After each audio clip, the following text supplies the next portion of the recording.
Okay, guys, welcome back to our online portion of the apprenticeship program for 2026. My name's Tiffany Harlick, and I'm with Hacienda Harlick Honey. I co-founded the Regenerative Beekeepers of America, the West Texas Beekeepers Guild, and co-founded the Honey Show for the West Texas Fair and Rodeo here in Abilene, which is where I am. So we are on our third class. So if you missed the first and second class, we are building something, and so you may want to just pause and rewatch that before you watch this replay. I know some people are joining live as they can, and I got your messages. For those of you that aren't coming live, it's no problem at all. Um, Here's what we're going to go over today. We're going to talk about pests and diseases. We're going to talk about honeybee nutrition. We're going to talk about feeding bees and then making splits because this is the time of year when we are gearing up to make our splits. So there are all levels of people that have registered for this class. And so I want to try to speak to that broadly. So if I'm a little ahead of where you are, no problem, we can slow down. But I just want to make sure that everybody watching gets something out of this. So the next hands and hives things that we're doing, I'm doing inspections in Buffalo Gap and Cross Plains. I'm making rescue bars and we're setting up swarm traps still. And we're going to take a field trip out to Honeybee Unlimited, which is in the Denton area towards the end of March. And we're going to see if we can help some of the commercial beekeeper friends that we have do splits. And so if you want to come on that field trip, please let me know so I can make sure you have a spot because there's only a few seats in the different trucks that go out to the different yards. And so I want to make sure if you want to go that you have a spot and that you want to come with us. I'm also going to be making queen castles. So if you want to learn that art, then this is a good time to get in the hands and hives opportunities. Um, the bee life cycle, right? And so this is what the egg looks like. It's going to stay an egg for about 3 days, and then it's going to just start to get bigger and bigger. And all of it'll be a larva, it'll be in a pool of food, right, that the nurse bees are feeding it. And then it's going to grow and grow and grow. And so you'll see these different stages of larva as you start to look at the frame. And this is a good example of what you'll actually see. So you can see an egg here, and then the different little larvas. They're called instars, and they have 5 different levels of instars. And the reason that's important is that if you are requeening or if you're trying to make a queen, you want to get the smallest possible larva, right? Like you don't want an older one that has already been developed and fed to be a worker bee. You want to get the smallest one possible. But it also tells you, hey, my queen is doing what she's meant to do. She's making eggs and rotating through. And so you can see the different stages. You can see that she's been there 8 days ago, 7 days ago, 6 days ago, 1 to 3 days ago with these little eggs, right? And there's our queen right here. Um, and yeah, my power is going in and out. This is such a weird day. Um, Let's try that. So, after we get a mature larva, it'll turn into its pupa and they'll cap the cell. And this is important because some of our pests and diseases get in before the cell is capped, and that's what we can start to learn to watch for signs of different things. So, that's a little recap of what we have learned. This, I wanted to just show you a couple of different videos. This first one that we're watching is a swarm that is on one of my ag yards. And actually that tree has collected a couple different swarms. So I did put a swarm trap up in that tree this year. And I just wanted to show you the magic of what it's like to stand in the middle of a swarm. Some of you guys are going to be installing your nukes, and so they'll come, if you're buying from me this year, they'll come in these plastic nukes. They're great for transportation, super easy, and you're just going to go frame by frame. So you can see that's a honey frame, and I was pausing to look at stuff, but you'll just go one frame right in order right into your box. And so you're going what I call slow fast. You are looking for the queen, you're trying not to squish anything, but you don't want to go so slow that she flies off, which I have absolutely had happen before. Some of your queens are flighty, especially if you're moving them and relocating them and they're not caged. So just be aware that that can happen, and that's the very straightforward process of buying a nuke and installing it into your own. Of course, the nuke comes with 5 frames, so if you have a 10 frame or a 5 frame or an 8 frame, whatever you're installing it into, you're going to need extra frames so that you have extra frames on either side, so the whole box is filled out. You're not just going to leave 5 frames in a 10 frame cavity. And then this is a cool video showing what happens when you do, a removal and you get the queen into the box, and they finally understand that where she is, and they all have the pheromone. They're smelling, hey, mom's in here, and they start marching in. And this was just such a cool moment last year. I just wanted to share it with you guys. Before we talk about the unfun project of pests and diseases. So, making sure I hit record. Let's see. Did I? Yes, okay. So this is the book that you want to get, and this is something that we offer our members to. If you're part of the West Texas Beekeeping Guild and the RBA, we've got a copy of this that our members have access to. But you can also just buy one if you don't like to look at it online. This is one of the better visuals and explanations of honeybee pests and diseases. It was foreign to me for the first couple of years, but it's a really good resource. And so you're going to encounter pests and diseases, whether you are treatment free or treatment oriented. Your bees are going to have pests and diseases. At some point, the dog gets fleas and ticks, basically. And so whenever the bees have a pest or disease, it creates stress. And how they deal with it is either they'll abscond and leave, or they'll suffer and dwindle and decline. And so we want to make sure that we're aware of the signs, that we know what we're looking for. And so that I don't overwhelm us completely with all of the pests and diseases in class 3 here, I'm just going to cover these 4 pests, and then we will move some of the diseases like sac brood, chalk brood, American foul brood, European foul brood. We'll move some of those to another class in the future. So, in terms of pests, right, you can actually see pests. You can actually see varroa. You can actually see small hive beetle when you're inspecting. And so we want to start with the things that we can observe, because if I'm just talking about things that you can't see, right, and you're just making a guess, was it the fungus? Was it a virus? This is a great place to start to fine tune your eye on things. And so when you're in your colony and you're looking at your frame, you're asking yourself, do I see a pest? Do I see varroa? Do I see small hive beetle?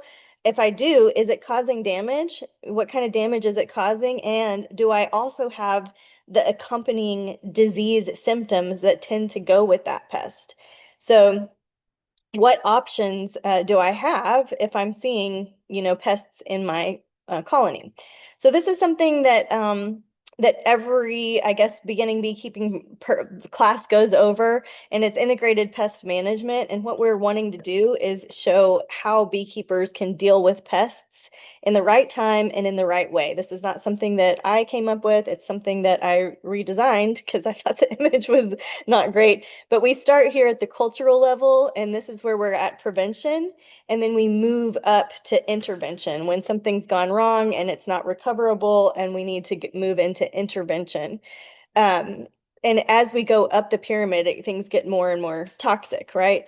So at the cultural level, we're managing just by making strong queens, by making space, by making sure the hive has ventilation, we have nutrition. There's things that we can just do at that bottom level to make sure that our hives are really healthy. And I'm going to talk more about this as we're going through the pests. All we really need to know right now is that there are normal kind of progression of events on ways to treat your bees, whether you're using chemicals or no chemicals. There's kind of a proper order of operations you can go through, and you need to know IPM and what that means if you're doing any master beekeeper testing, or if you're telling people you're my student, right? We want to make sure you know what that is.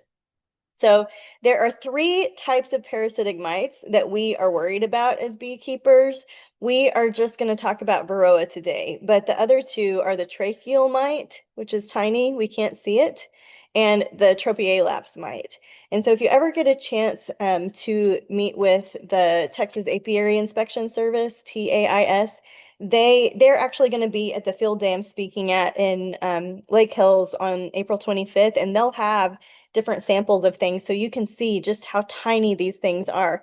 This is a tropy and this is a varroa. So if you, in comparison, the varroa is much easier to see and the tropy is very, very small. But this is turning into a bigger problem that we are going to have to deal with at a broader level. But right now, for today's presentation, in being class 3 of an apprenticeship program, we just want to focus here on the Varroa. So Varroa mite, its science name is Varroa destructor. It's an external parasitic mite right here, and it feeds on the hemolymph and the fat bodies of the bee. And so it vectors a lot of different viruses. If you kind of think about it like Lyme disease causes, or the tick from Lyme disease causes a lot of different symptoms and problems, right? It's like that with this mite too. It causes a lot of different symptoms and problems. And so even if you never see mites, but you see the symptoms and other diseases that it causes, it's telling you something about your colony that you may not be able to see with your naked eye, right? So one of those things is deformed wing virus, right? Another one is a sudden colony collapse. Um, there are a lot of different things that you can see of the vectored viruses, but those are the most prevalent, especially for new eyes on the hives. And so the life cycle of this mite is it's going to enter the brood cell before it's capped. So we know, right, that when the cell is capped over here between day 8, 9, 10, around here. The cell is capped. We know that the mite is sneaking in and getting under that capping. Okay, so if we're looking for varroa mite and we're seeing capped brood, we don't really have a good feel for that. There are ways that we can poke around and check and test that. But if we're just looking at capped brood and bees and we're thinking, we don't have a mite problem, it's not really a good um, way to understand if we have a mite problem. So the best time of year is in my opinion, is to do your mite checks before the queen starts laying brood, which for me was a couple weeks ago, right? If you just have small patches of brood, it's not that big of a deal. But if you have sheets of brood at this point, right? Maybe you've been feeding up or amping up or helping them through a season, it's not going to give you a good measure to do a mite check with a bunch of capped brood. So the varroa mite was originally just a parasite of the eastern honeybee, Apis cerana. It switched hosts to Apis mellifera, which is our western honeybee, in 1940. And there's actually 4 different species of varroa mite. In the 70s, it was accidentally transported to Europe and South America, and then in 1987, it made its way into North America. And so, if you are testing for the Master Beekeeping Program, that is an important date to remember, 1987, and you'll see it in the colony collapsing, and when you're looking at like the charts of how many colonies did we have in 1940, in 1950, in 1960. And then we get to 1987 and there's a huge decline, and it corresponds with the varroa mite entering into North America. Then it makes its way everywhere else in the world. And sadly, in 2023, Australia was the last place that it entered just a couple years ago. So as far as the current research shows, varroa mite is now in all of the continents and all of the countries where we keep bees. Um, so when when the varroa mite gets under the cap cell and the bee eventually emerges, it comes out with mites on it. And they have a preference to be in drone brood because drone brood are capped longer. So while they're in that capping, the female mite is in there having babies, right? And so this is why it's like, it's important to get a good mite count and do something about it before we have a whole bunch of capped brood. So you don't need to worry about the overwhelm of data on this screen. What I want to show you is there's a lot of different ways you can count your mites. I didn't count my mites for several years because I didn't want to treat, so it didn't matter to me. But now that I have more citizen science-based organizations that I'm involved with, it's important because it's just like you need a soil sample to know if there's been any improvement. You need to know your mite levels to prove to yourself that treatment-free is working or not. And so I have started doing mite counts with the alcohol wash. This is the gold standard, and this is what I'll recommend. The other ones are fine, but they are not as accurate. So the sugar roll, if you want to prove to yourself that the alcohol wash is more accurate, do a sugar roll and then take those same bees and do an alcohol wash and see how many more mites come off, right? They also have sticky boards. They also have a CO2 test. This is essentially that bike cartridge. And then you can also do a drone brood uncapping. So um, for the alcohol wash, all you do is, did I have a picture of this? No, I didn't get my picture in there. All you have is this cup, and you'll take about a cup of bees, and your cup of bees is going to hold roughly 300 bees. That half cup should be 1 cup. And so we want to get less than 3 mites in our cup of bees that we're putting into the alcohol wash. So we're taking some bees, we're saying a thank you and a blessing. It's if you think about the bees as a super organism, it's just kind of like cutting your fingernails or trimming your hair. You're taking the outer edges of the super organism for the greater good of the whole. It never feels good to kill bees. It does feel good to know that you have mites or don't have mites, and you know that you know that you know. Because just seeing one or two isn't going to tell you if you have an infestation. And if you have an infestation, that colony is making your other colonies at risk, right? So um, we want to know what our mite load is. And if you're bringing in nukes, right, that have a ton of mites on them, that's going to be a problem for your apiary.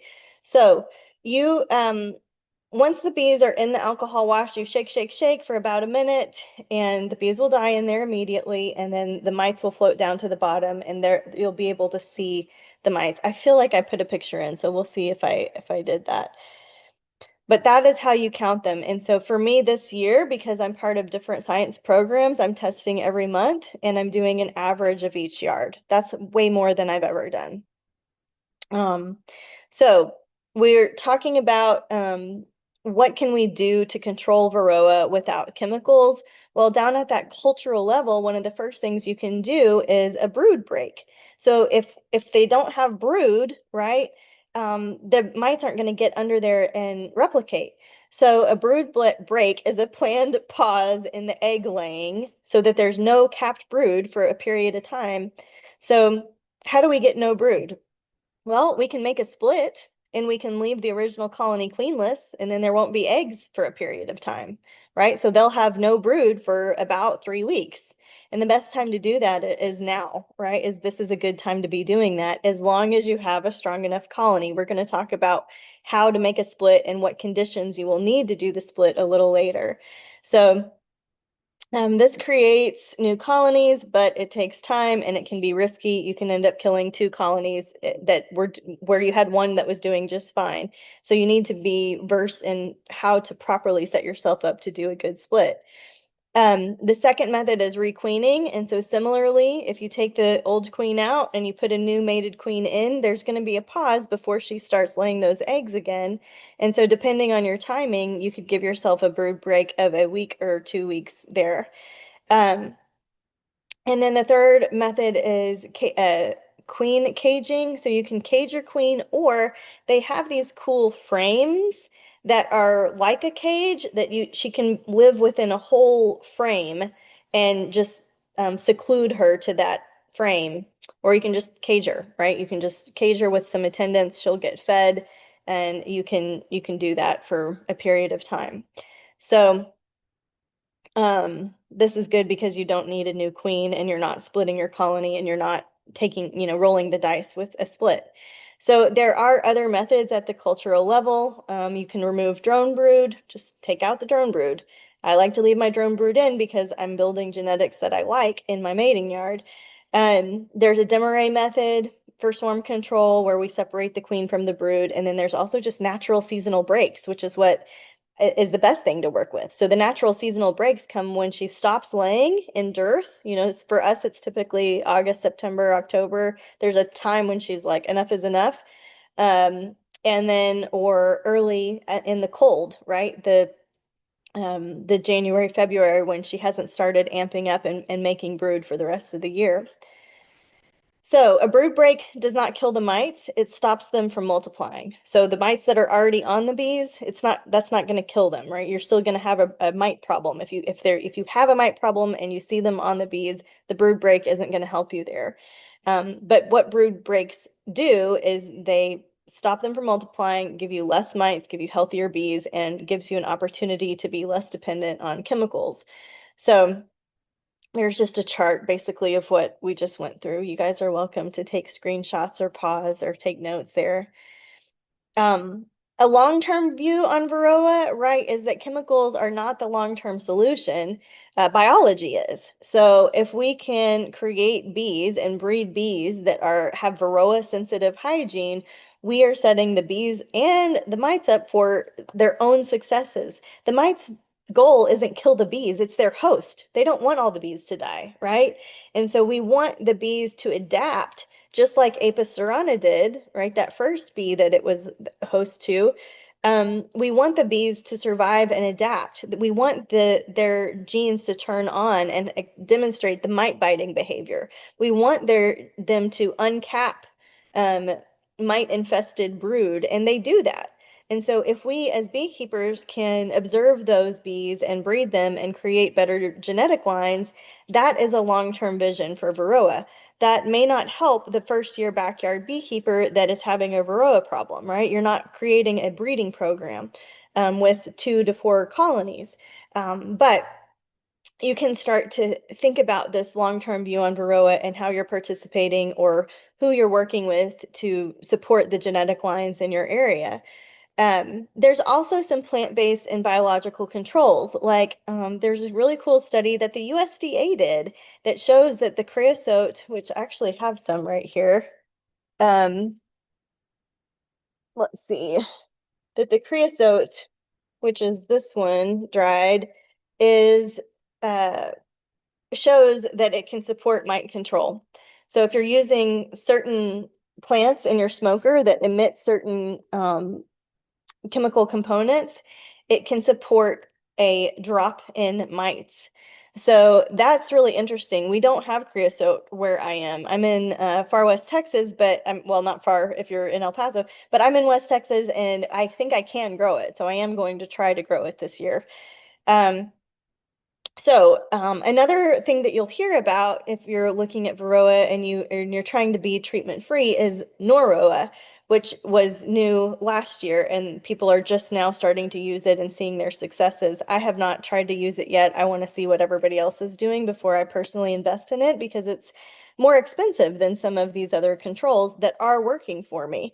Um, I used Viroxan strips, which is an oxalic acid strip in some of my colonies earlier this year for the ones that had the higher mite counts, and I proved to myself that it worked. And I got the strips in and out before honey season started, so it didn't hurt my wax or the other bees or anything. Oxalic acid is a component found in food, in certain leafy greens, wines, things like this. And so it has a burning effect on the mite. And so essentially they can never get used to it. They can never adapt. The mite can never adapt to the Viroxan strips. And so Viroxan or oxalic acid, there's a lot of beekeepers that will use it as a fumigant. I did not want to do that, so I just did it the way that was easier for me, and I did my own experiment, and it was successful thus far this year. So I don't want to mindlessly treat. You don't want to just assume that they have mites and treat. You want to do a count, see if it's over threshold, and then do something towards helping the bees reduce their mite count. And so hopefully you're starting to see that there's a lot of different ways that can be done. The Naroa was recently registered through the EPA. It's an RNA-based treatment. It basically makes the varroa mite infertile, so it doesn't kill the existing mites. It just means that they can't reproduce. and it lasts up to 18 weeks. It can be applied to any temperature. So some of the treatments that we have for Varroa have very specific requirements for temperature and time. And so far they say it's safe for bees. We'll see. We'll see what happens. So I don't mean for all of them to play at the same time. Oh, good. There is, I knew I did it. That is a mite wash. So I've got dead bees in there. I'm shaking it up to create dead bees. They weren't dead bees. I'm shaking it up. The bees are dying, and then I'm gonna be looking at the bottom to see, look, that hive was really infested, right? And so what I needed to do was put in the oxalic acid strips. And so I went back 6 weeks later and did another mite count, and it had improved. So I did not start out doing it this way. Here's another one. It just shows you this mite count was a little bit better, right? And so I didn't need to treat them. And this is what the Viroxan strips looked like on one of the top bars that I treated. It's very controversial, to treat or to not treat. So I did the most natural thing I could for the colonies that were struggling the most. The colonies that struggled the most for me were the ones that I took splits from and that I bred from and that I just worked really hard last year. So they suffered from that, right? So could I take one less split? It's a tricky thing because I was splitting as they were growing and swarming. So they were already going to leave, right? And so they just gave and gave and gave. And so these are the colonies that needed the extra support earlier in the year. Um, okay, the next pest we're going to talk about is number 2 is the small hive beetle. Its science name is Athena tumida. It is invasive. It lays its eggs in the comb and it slimes the honey. It's really gross. This is what it looks like. This little beetle is what you'll see. It is normal to see a couple. It is not normal to see a whole bunch, and you'll see them just completely ruin your honey store. And it's so painful for you. It's painful for the bees. You'll see the slime. It'll smell. It has a certain fermented smell to it. The way that you help the bees is that you keep their colonies really strong. The piddly little dinky numbered hives, they're not able to defend themselves as well from the small hive beetle. So some beekeepers get beetle traps. I have been able to manage mine with these little cloths. I do not like the Swiffer cloths. I know that that is a popular thing to do. Personally, I just get the ones that are branded, and I like it better than the chemicals that are in the Swiffer cloth. So for me, that is what I have done. And you want to put it in the back. Like the entrance of the hive is up here. This is the back of the colony. So I want it flat on the bottom because the bees are going to chase the beetle into a back corner. And again, I don't want to treat if there's nothing there. So I need to make sure that I'm not just putting out claws for the sake of putting out claws. I want to make sure that I'm treating a colony that actually needs it. So there's nothing interesting going on there. It's just a video of I took some frames out and I put the cloth in the back. So the small hive beetle life cycle, the adult beetle is going to enter the hive, right? It's going to fly in, it's going to lay eggs in the cracks in the comb in the corners, and the larva is gonna slime the comb and honey, and then the larva will crawl out and pupate in the soil. So a lot of beekeepers will do things like I put down weed cloth under my colonies. I don't think it's not helping the small hive beetle cause. They can get away and under and they can keep doing their thing far away from that. Some people put down granite, some people put down concrete. The small hive beetle can actually get pretty far away to pupate and then fly back in. So I don't want to mislead anybody. Like I don't think that just a simple thing under your colony to prevent them from pupating right there is going to work. Um, Dr. Jamie Ellis did a podcast on this, and I cannot remember how far away it was, but it was much farther than it was realistic to like put granite out for that far. So um, sandy soil and heat make for faster beetle cycles. So if you have a property where you have the option between like a different sort of soil that's not sandy, I would pick that one over the sandy soil if possible. Um, okay, and this is a wax moth. This is the wax moth, and so the wax moth are kind of the vultures of of the bee pests. This is the last pest we'll do, and we'll move on to something a little bit more fun. But the wax moths here, right? They are not what killed your colony. They are what came in after your colony died. So if you see wax moths, it's not like already too late, but it might be. Like this one was clearly already too late, right? This was stored equipment that just had an infestation in it. And this is how bad it looks. So you can see the wax moths start there, and then I didn't have a good picture of how they net and they make little tunnels and they go through all of your equipment. And so you want to treat for your to make your equipment better, you clean all the stuff off. I personally have been using Certan, Certan. I just get it off of Amazon because it gets here fast. But once you open it, you mix it up into a solution with water. You need protective equipment. You don't want to breathe that stuff in. You don't want to touch it. Um, it's just BT, but you want to take your own safety precautions. And you can see here in that picture, I just have like a sprayer that I just set. I froze all of my comb. I cleaned all of my comb up.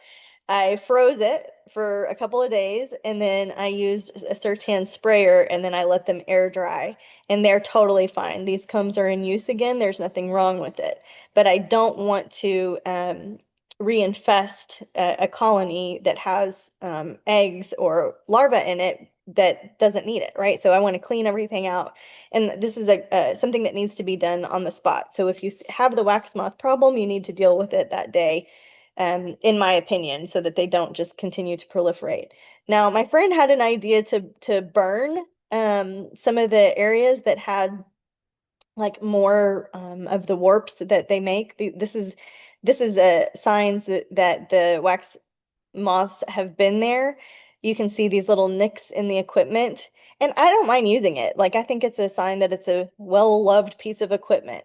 But I did go ahead and play with just torching some of those areas this year. You have to be really careful, don't start a fire. But I did that just in case there were any eggs or anything lingering in the equipment that I couldn't get to with the freezer. And so I don't even know if it works. I'm just sharing some of my personal practices. So you'll see webbing in the comb, you'll see tunnels through the wax. Again, to manage it, the bees will take care of it. If you have healthy bees in strong numbers, they will manage these pests and diseases for you. A lot of people say, oh, they have to be in full sun. The ones the ones in my Texas full sun melt. I have to have a tree line. I don't do well, that my bees have not traditionally done well in full sun. So there can be some misleading information out there because what works well in one ecoregion doesn't work well in another ecoregion. So you're just taking what works, for other people, and then you're trying to incorporate that into your home apiary. Um, Okay, that should give you a lot. Oh, I wanted to just show you this comparison. The greater wax moth, the wax moth larva, and the small hive beetle look similar, but the small hive beetle larva only has 3 sets of legs by its head, and the wax moth has them all the way up. It has all the legs all the way up. So you'll be able to differentiate that if you are testing.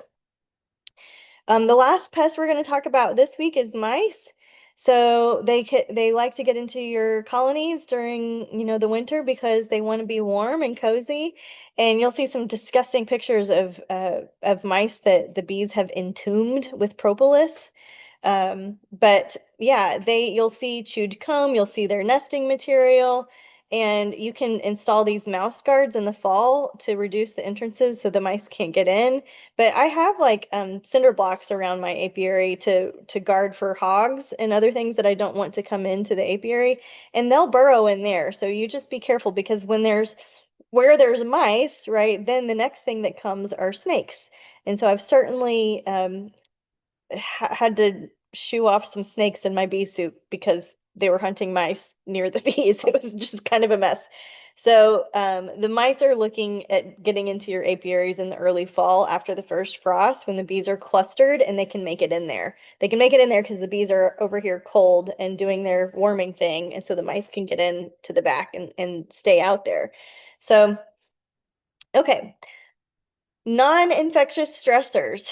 This is usually what's causing disease and deficiency. So there's nutrition, maybe there's poor ventilation or there's moisture, too much humidity in there. Maybe they've been exposed to pesticides through something in your property or somewhere they've gone. You know, the bees can fly 3 miles out and 3 miles back, which is a lot of acres, right? I looked it up before class and I can't remember. But there's also weather extremes, right? So there's lots of reasons that bees could be stressed, but when they're stressed, that's when disease usually follows. So I put together a little seasonal IPM calendar for West Texas. So IPM, once again, is Integrated Pest Management. This is more for our area where we see heat, drought, and long brood seasons. I think it would work well in most areas in Texas. I'm just reporting from my area. So your spring problems start last winter, right? So the problems we're having now are things we could have corrected for last winter. So late winter and early spring right now, as we're taking the class, March and February, what's happening is that brood production is kicking back into gear, and the beekeepers are wanting to do splits. We're wanting to breed queens.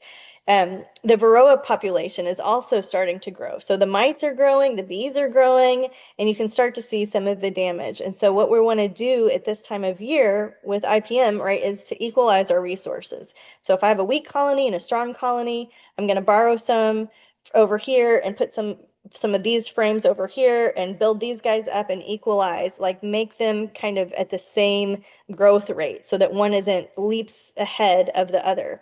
So that's why it's really good to get 2, 3, 4 colonies to start out with, because usually you'll have one that doesn't do well. So if you only have one and it's not doing well, you don't have other colonies to pull resources from. So right now we're trying to equalize resources. We're doing our first mite checks of the year to establish a baseline. Some beekeepers treat here, some don't, and we were just assessing the colony strength. We're wondering about forage, and so we're going to feed if they don't have anything to eat. If it's a nice sunny day and they're out flying around and there's nothing to eat, it can cause a sense of we need to move, right? It can kick that swarm pheromone into gear.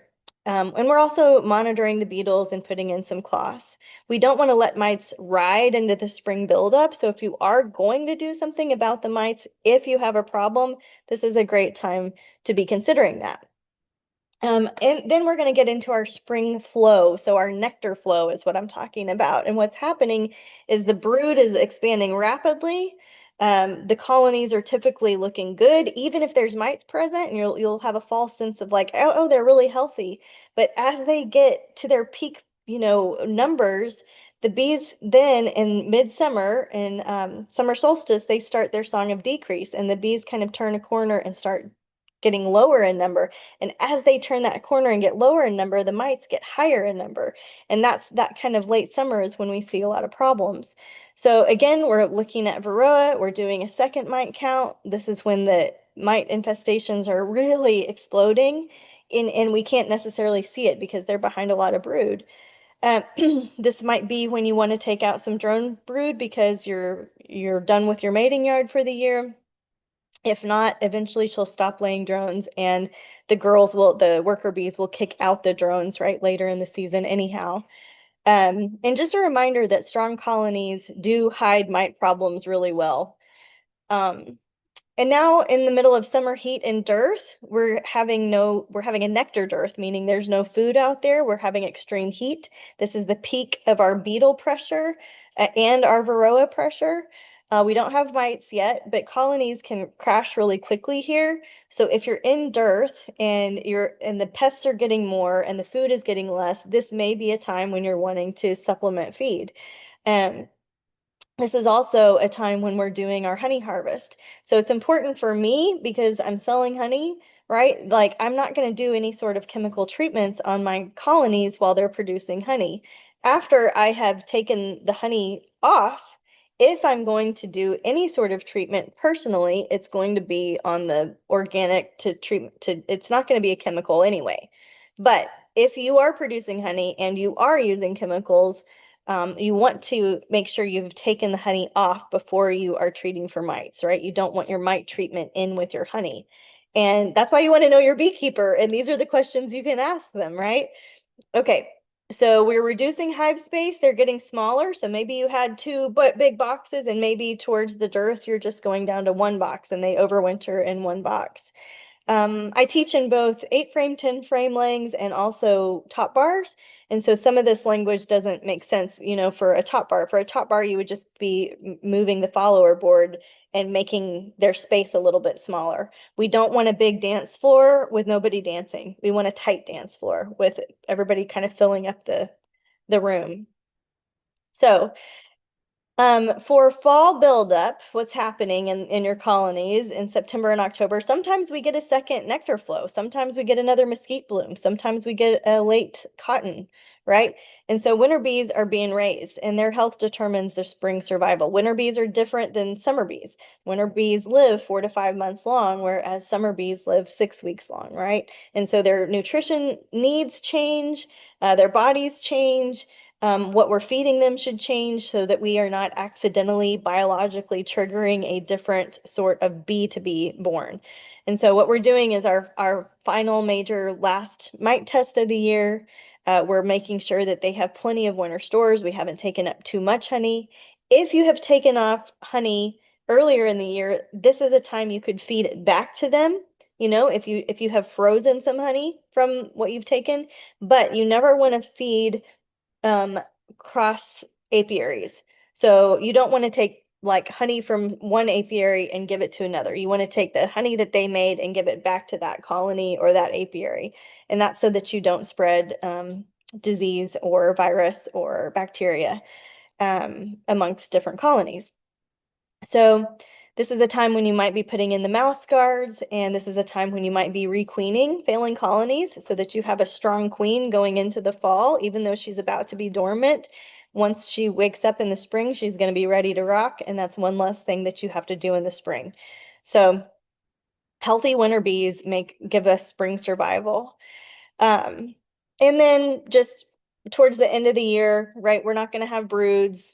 We're going to have cold snaps. The bees are conserving their energy. We don't want to get in there and disturb them and see how they are. We want to have had them set up for success before this point because we want to be hands off. Anytime we look under the hood, in the cold months, it disturbs them greatly because they have been thermally priming their boxes to be a certain temperature. It's just like if I had had the heater running for 3 months in here for that one big cold day, and then you came in and opened my front door and all my hot air just went out, it could kill me, right? Like if I'm a bee. So we want to just be out of the colonies during those really, really cold months. So less than 55 degrees, I'm not poking around in there unless I have to. So minimal disturbance. We want to have moisture control. We don't want to let in any sort of moisture because maybe they can withstand the cold, but not the wet. The wet cold can kill them. And that's why we are not feeding sugar syrup this time of year. We don't want cold things, cold, wet things inside the colony. We can feed dry sugar. We can feed other things like sugar bricks, but that gets us through that. The next section that we're saving for another time are these infectious diseases, okay? And we're specifically going to talk about these infectious diseases. So you didn't know that you were going to become a bee veterinarian, but this is part of the gig. And knowing how to care for your bees includes feeding them and understanding the pests and diseases that they are facing. So I have just taken that section and moved it to another class. So in terms of honeybee nutrition and feeding bees, this is open nectar. This is capped honey. And this is pollen. And the wet-looking pollen is bee bread. Okay, so those are the 4 sources that you're going to see. This is a picture from my friend Georgia from Sister Creek Hives. So nutrition is the foundation of the colony. It affects every aspect of bee biology, from their immune systems to their queen health, to their foraging behavior, to the way that they communicate and their whole colony survival. So the 3 things that the bees are getting into are nectar, pollen, and water. This is what they're bringing back. They're also bringing back propolis, which has minerals and other things in it. So I'm not ignoring that, but for our purposes, we want to focus on that nectar brings in the carbs that gives us fuel and sugar to be able to fly. It's a ready to eat meal, whereas honey needs preparation. So if I'm a bee and I'm going to go shopping on the frame, right? I need to get into the honey, I have to uncap it and deal with it. Whereas if it's just open nectar, I can eat it really quickly and get back out there. So nectar is about 80% water. So having those water resources nearby the bees is absolutely crucial for not just their own, like making, the plants and the nectar and everything, but it also helps them when it comes to temperature control and their own hydration. So um, water and nectar go hand in hand. Pollen provides the protein and the fats. And the bees, when they're out looking for flowers, they're looking for lipid sources. They're scanning. The most important thing to them is their fat here, is their protein here. And so they are always looking to make sure that they can have those proteins and fats because that's what they're going to use to feed and grow baby bees. So if they don't have that, they can't feed and grow baby bees. Um, the pollen also has amino acids in it. It has trace minerals, vitamins, sterols. They use the pollen and the nectar to mush together to make a substance called bee bread, which is fermented with natural yeasts and the nectar that they add to the pollen. So, yeah, I think we covered all of that. This is also from Sister Creek Hives, and so this is a spring and a summer bee, right? You can see her wings are a little tattered. She's been out flying around. She's got pollen. And then this is a fall and winter bee, right? He's bigger. So the winter bees have higher fat stores and they live longer than their sisters born in the spring and summer. So what do we do about supplemental feeding? Well, feeding should be done, in an emergency situation.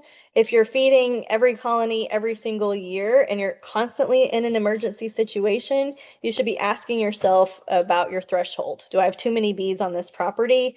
Because they can't sustain themselves without me intervening and feeding.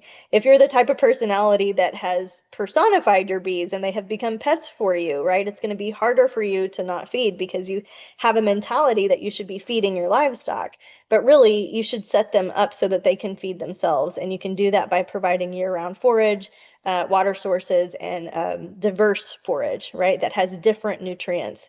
So we don't want to just send them on a monocrop field. We want to give them a really diverse field with a lot of different vitamins and nutrients.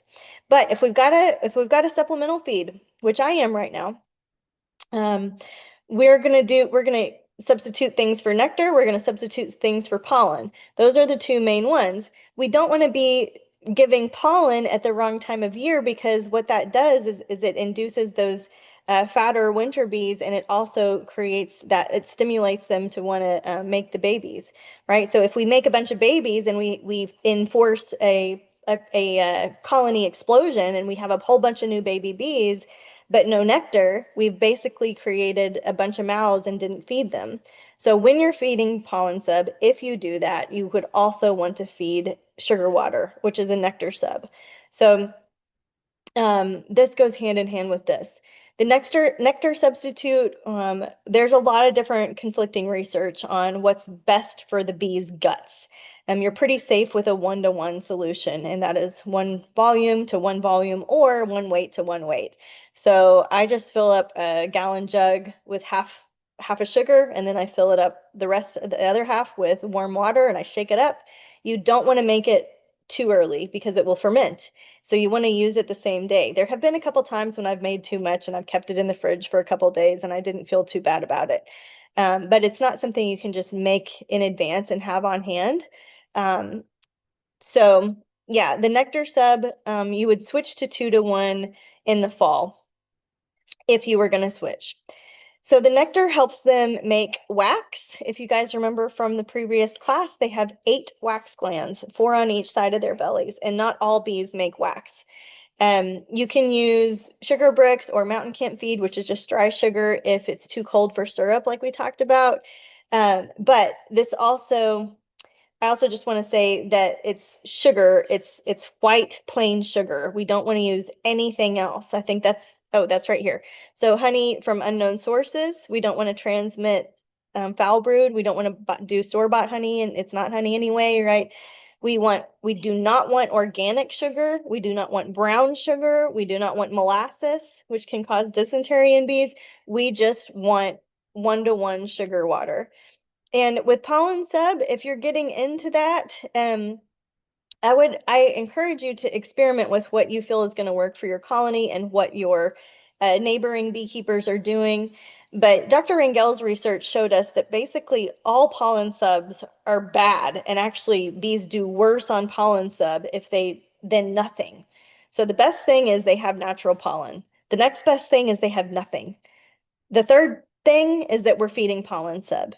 And when I experimented with pollen patties my first year, what I found was that everything that wants to grow wants to eat protein. And so they are eating, right? They are eating the pests are also eating the pollen subs, and I'm growing bigger pests. I don't want to do that inside the colony. So this year I switched to feeding dry pollen outside the colony so that it's not something that's, inside creating a problem inside. And let's see what else. What other notes do I want to say here? BT is something that's kind of fun. It's like the hippie side of me just likes the idea of giving them extra nutrients through teas, through herbs.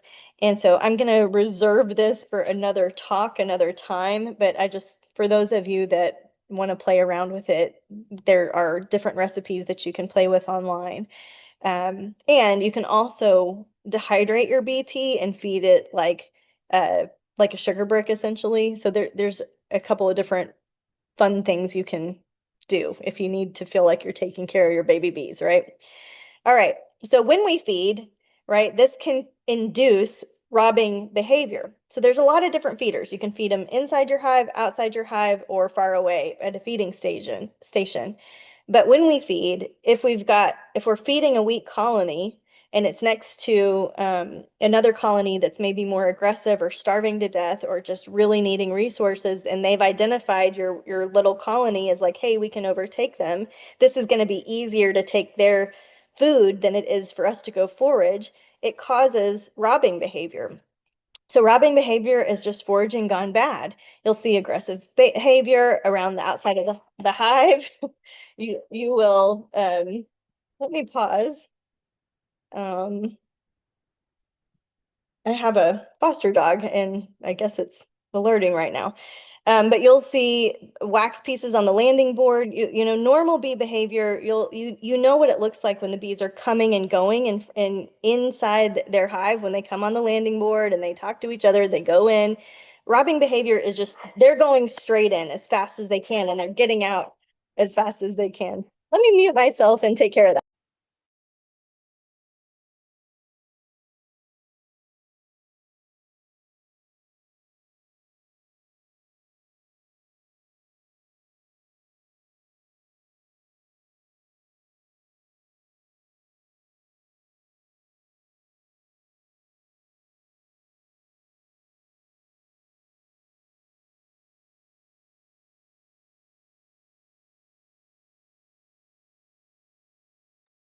Sorry about that. So you'll see the bees just coming straight in, and you'll hear a really loud buzz. And what's happening is that they're just coming in to rob and get out as quickly as they can.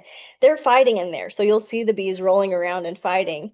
And this does spread disease. It usually happens before we have our first bloom, or again later when the blooms die off.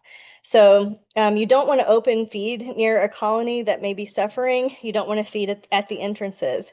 If you are seeing robbing happening, one thing that you could do is drape a wet sheet over the colony. You need to have a little room for the existing colony to come and go, but it will confuse the robbers. It will cut off the smell, and you could also use a mouse guard or a robbing screen. I haven't had to do that, so I have the supplies, but I've just been fortunate, I guess, with the way I have the apiary set up or what have you. Um, so if your hives are getting robbed out, you can also combine the weaker colonies with the stronger colonies as long as the weak one isn't weak because it's sick, right? You don't want to put a diseased one into a healthy one. So you can absolutely create robbing behavior by doing your splits. If your hives are open and you're messing around too long because you're really excited and you're interested in your bees and you're having a fun day and that scent is wafting out, you can totally create a robbing scenario just by having the hives open too long as well. So you want to protect your bees by being slow fast, by getting in and out, by having a clear plan with what you're doing in there, and keeping everybody safe, especially when it's time when we don't have flowers yet. So, what are we looking for with a nectar flow? You're going to watch the flowers. You're going to see blooms, and then you're going to see blooms die. We're in a nectar flow when the blooms are on and the bees are just bringing in the goods, right? You're going to see an increased entrance traffic from the foragers coming back in. You're going to see the bees have distended abdomens. They're going to be full. You're going to see fresh white wax, right? That's indicating that we've got fresh nectar coming in. It's going to smell really good at the hive entrance. You're going to see that beautiful, shiny, glistening nectar in the cells. You're going to feel weight gain in the colony. So if you're just tilting up the back of the hive, you're going to feel like, wow, it's really heavy. So you could add honey supers at this point so that they have room to grow. If they don't have room to grow when they're bringing the stuff in, they're just going to swarm, right? You're going to cause an or abscond either way. So we don't want them to be too crowded in there. So when they're bringing in the nectar, that's when we add the second box or create more room in our top bars. The early nectar flows we get on in my area are due to mistletoe, agarita, and maybe sometimes kidney wood. This next slide, I just wanted to give you an idea that we can use all of the herbs that the bees are using, right? What they're bringing in has medicinal components, and so I love working with beekeepers that want to also get into herbalism because we can work with the plants responsibly and sustainably, just like the bees can, and they're telling us what medicine we need or our community needs. I have a ton of yarrow and plantain on our property, right? So I work with that a lot for salves. Dandelion you could use the root for teas. You can use the greens for salads. But every one of these that you can use, you should learn. You should endeavor to learn how you could work with the plants that the bees are also working with. So when do we know when the nectar flow is over? There's no flowers. And how you can test this is that you can pick a frame of honey and set it out for 30 minutes. And if there's no honey flow going on, the bees are going to rob that frame like crazy, right? They're like, "Oh my gosh, I need that food." But if they leave the honey frame alone after 20 to 30 minutes, they are too busy bringing in resources. And so that can help you prove to yourself whether you're on a flow or not. You can also shake a frame of uncapped honey, and what'll happen is it'll like the nectar will just spurt like out, kind of like rain. And so if there's a lot and the honey isn't cured and it's not ready to harvest, um, well, I guess that was my point.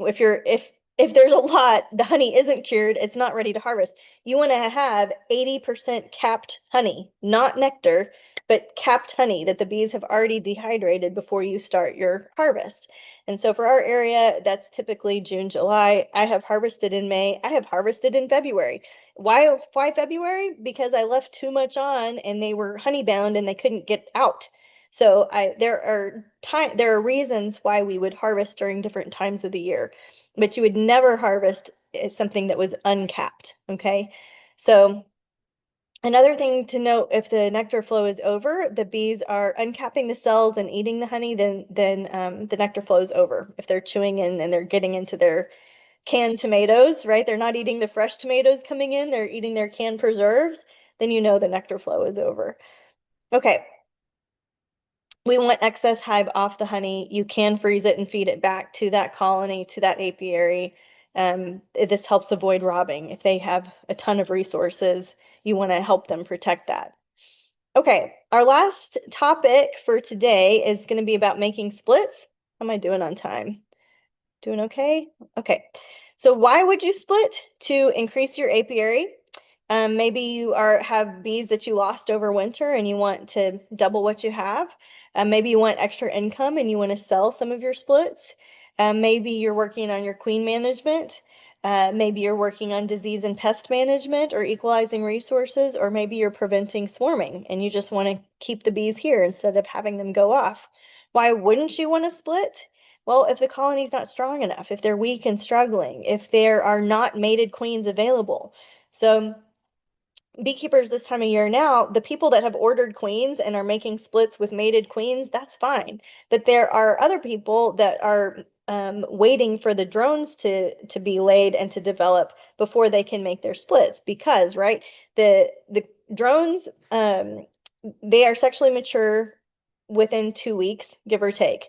So by the time you're seeing drone cells and drone bees are being born, and they're growing up, they're going out into the world, they're congregating in DCAs, drone congregation areas.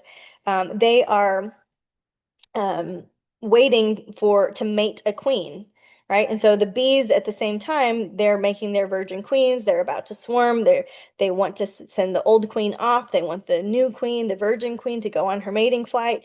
Well, we can't make a split if we don't have drones, right? Because there's nothing to keep the generation line going.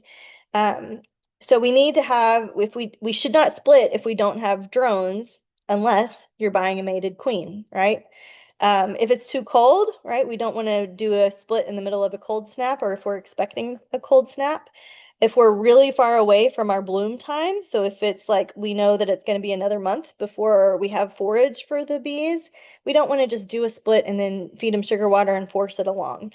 Um, and why not split if you want to allow swarming? So there are some colonies that I want to allow to swarm because I want their genetics in my mating yard, or I just want them to get over that hormone desire to swarm. Like it's kind of like, well, I'll save that for another talk. Here are, oops, a couple of swarms. So this first one, this is what, they look like just coming in on a branch. This one was at the Fair and Rodeo last year. Yeah. And this is my swarm tree. So I think I put that one at the beginning of the presentation. Um, Bees are trying to make more colonies. They want to spread their genes. They want to be like a dandelion poof that blows out into the wild. They're not trying to just create more bees, they're trying to create more colonies. And so swarming is how they do that. That's how they reproduce. So the factors that they need to create their own swarm, that's they're telling you, hey, you could split us now. Like, hey, it's time. We're ready to split ourselves. So you need to be really attuned to what's going on in the colony. What do they need? They need a queen that's a year old, that's mated, that's ready to go off, right? They need a healthy sized colony so that half of them can leave. You need to consider congestion, right? We'll see they start bearding, which is when you'll see a bunch of bees on the outside of the box. And some people will say, like, oh, they're just hot, they're needing more ventilation. That may be the case. They may also be telling you they're ready to swarm. So you need more information than just looking at bearding, which is the bees that gather on the outside of the box.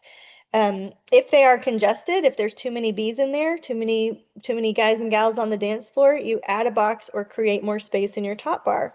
Um, if you see backfilling, which is when the bees are putting the pollen and the nectar in empty brood, so they've had brood there and now they're putting food in their brood comb. Um, they're also telling you we don't have enough room. We're thinking about getting swarmy in here.